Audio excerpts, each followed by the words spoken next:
Into the front pages of our daily newspapers we go, and we'll... Can you believe yesterday the announcement, in fact, before we even get into that, about some of the newspapers, some massive newspapers that we've seen around for many, many years in South Africa, no more going to print. Sad day, isn't it, for that print industry? So, yeah, if you loved opening up newspapers, well, this is going to be a thing of the past as we move on to tablets and read them like that. So let's do exactly that this morning. But I think the Mail and Guardian is still out for print. That's a weekly edition, and that's there. So you'll be able to buy it and read this story. This is the front page. Cyril's New Dawn. So that's what they're playing on. I told you earlier, this is a play. You'll see it in a few newspapers. I was waiting for this headline, Cyril's New Dawn. So, you know, I mean, that's how you pronounce new, because new is it's a kind of like a wildebeest, right? That's what we used to call it, a new. And that's kind of now the GNU, the Government of National Unity. So that's what that is standing for, but the pronunciation there. How the wounded buffalo survived for now to lead the charge. Yeah, indeed. All right, so that's the big story in the Mail and Guardian. Health companies, 112 million rand non-profit rip-off, and it's time to retire the tribe. So there we go. That's the front page of the Mail and Guardian. Next paper we've got for you is the Business Day, and saying here, results of bargaining will soon be laid bare.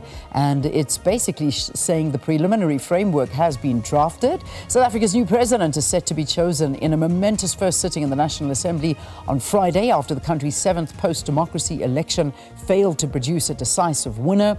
And the composition of the Government of National Unity will be revealed after an intense week of multi-party coalition talks between political parties, when the new members of the legislative arm meet for the first time to determine South Africa's fate and usher in the 7th administration. So there we go, 400 parliamentarians to be sworn in today, and our team is there to bring that to you live.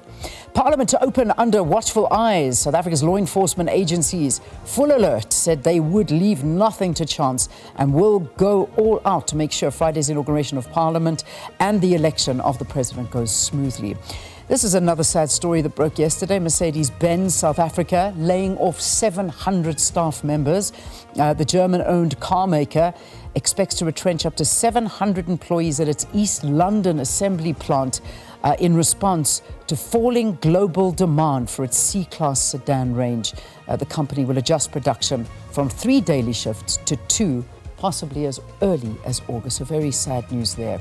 And state liability for private power not sustainable. The Treasury has accrued a 300 billion rand contingent liability through guarantees to independent power producers participating in the state-backed renewable energy program. So that's a glimpse into the front page of the Business Day.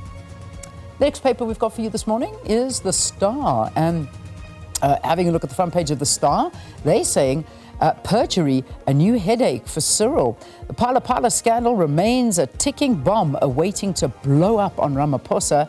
The ANC MPs have sworn loyal to power to the point that everything else is secondary. These are the words of an analyst describing the conduct of ANC MPs who had chosen to protect Ramaphosa at the height of the Phala scandal, despite overwhelming calls for accountability, and who today take an oath to uphold the Constitution and all other laws of South Africa. So that's The Star, and they also have a picture there of the EFF leader Julius Malema in a media briefing in Cape Town, saying that the former president, Jacob Zuma's MK party, should be allowed to lead to avoid a war. Yeah, those words saying this is what the EFF president was addressing the media before the first sitting of the National Assembly, and a speaker and the president and a deputy speaker. The Red Berets leader said that the party had taken a firm decision to be robust when arguing their stance in Parliament. So there's a big article there of what the EFF was saying in that press conference yesterday or last night.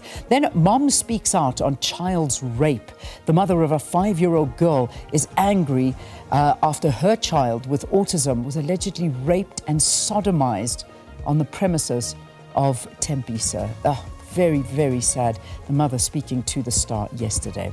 And then finally, let's look at the Citizen. Not finally, actually, we've got the Citizen and then the Sowetan. But The Citizen, is Cyril on his way? So that's a question they're asking. Cyril Ramaphosa as president was non-negotiable for the ANC going into the coalition talks, but the party now wants to see a fresh start. That's what insiders say.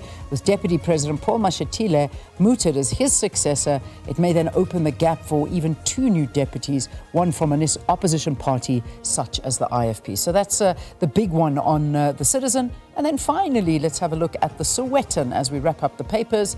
A new dawn. There's that headline again. Mbalula announces a breakthrough on common agreement with majority parties working together to move the country forward, and caucus meetings today to point a line of march for MPs on how to vote in the National Assembly. And you can see that photograph of the Cape Town International Convention Centre being set up for that first sitting that'll be held today.